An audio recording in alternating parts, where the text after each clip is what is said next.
Alright, got here some questions from Chapter 7 on the Maths B. I'll run through a few answers and hopefully that'll help you all out.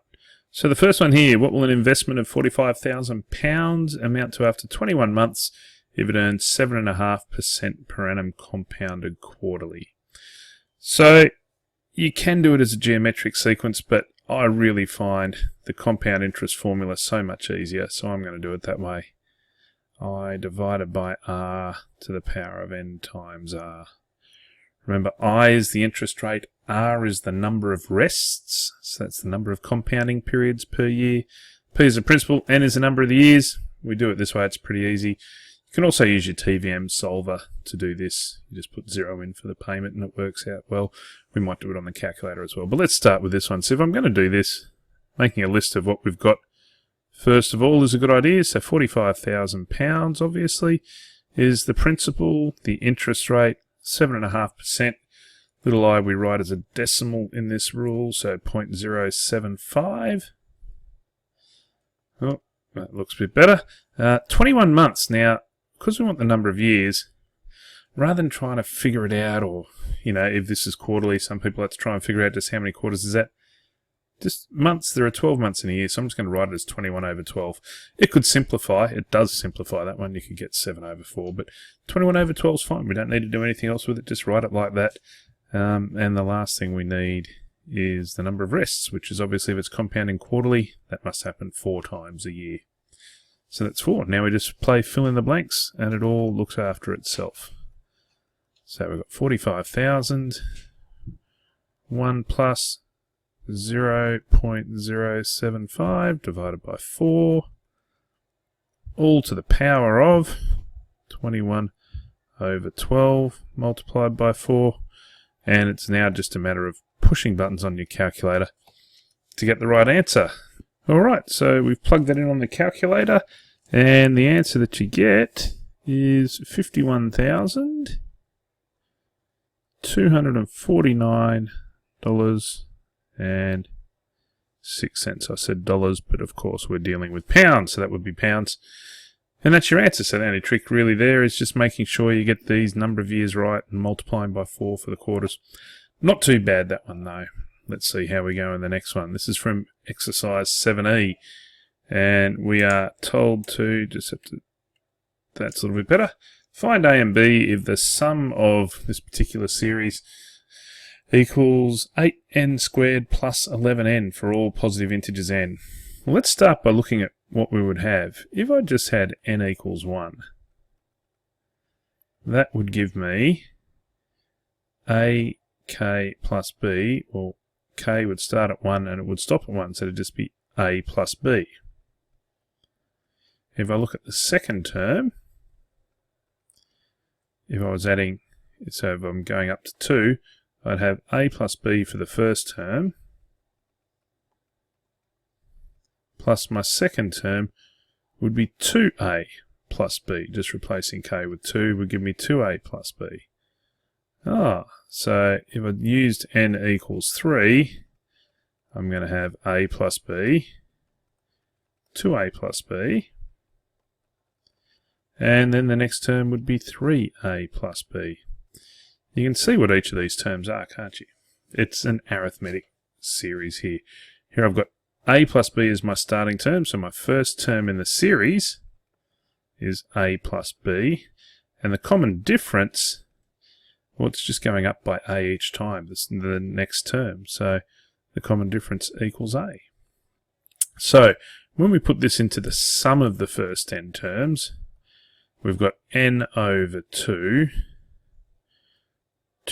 times the first term, a plus b, plus n minus 1 multiplied by the difference, and the difference of course is a. So we're going to simplify that a little bit. So the sum of the first n terms is n over 2a plus 2b plus na minus a, and we can group that even further, n over 2, a plus 2b plus na. a.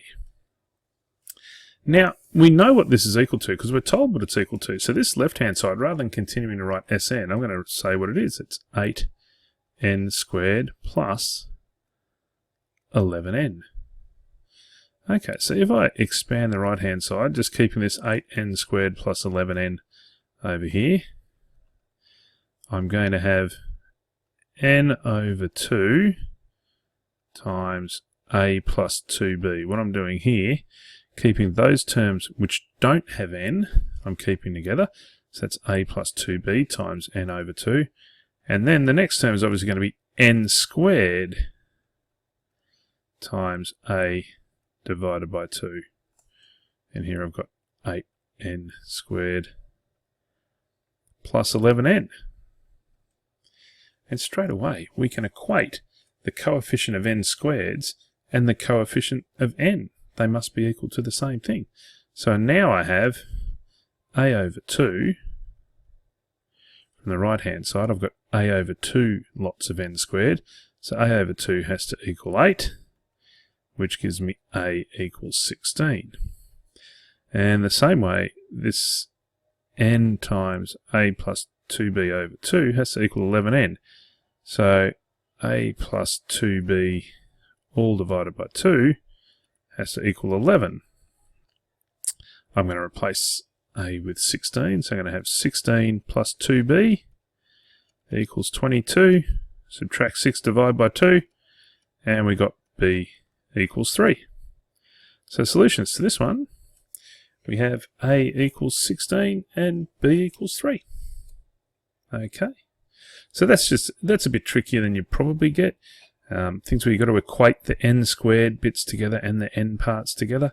It's a little bit tricky, but it's not too hard to follow. I really just went with what else can I do next, and sort of all works out as you go along.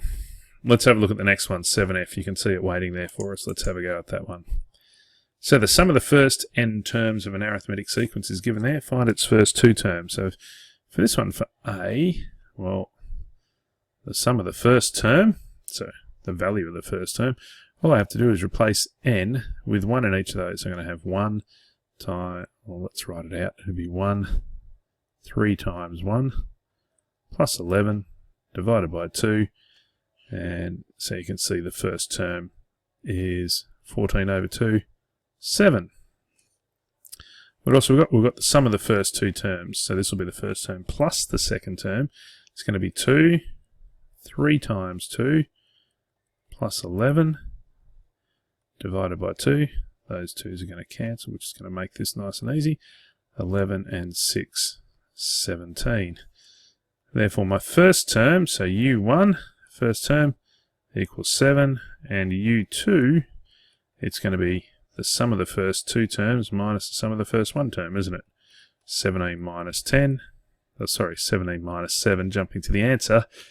10 must have been that second term. If my first term was 7, and when I add the second term to it, the total 17, clearly the second term must have been 10. So I've got the two values there.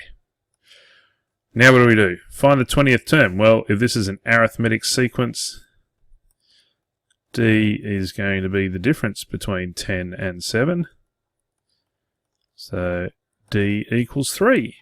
Now I just need to find my general rule. UN equals U1 plus N minus 1 times D. Therefore the 20th term, we're going to have U1, which is 7, plus 20 take 1, multiplied by the difference of 3. This is 7 plus 3 ninths. Oh, I said plus and did something totally different. Let's get rid of that. Eventually. Doesn't want to do it that way. Oh, that's all right. Different stylus, so it works differently. Sorry about that. Let's go and fix that up. That was still a plus. So this is 7 plus 3 times 19 is 57. So the 20th term, 57 and 7, 64. And there we have it. All right, I hope that helps. Happy to keep answering more questions if you've got any. See you next time. Cheers.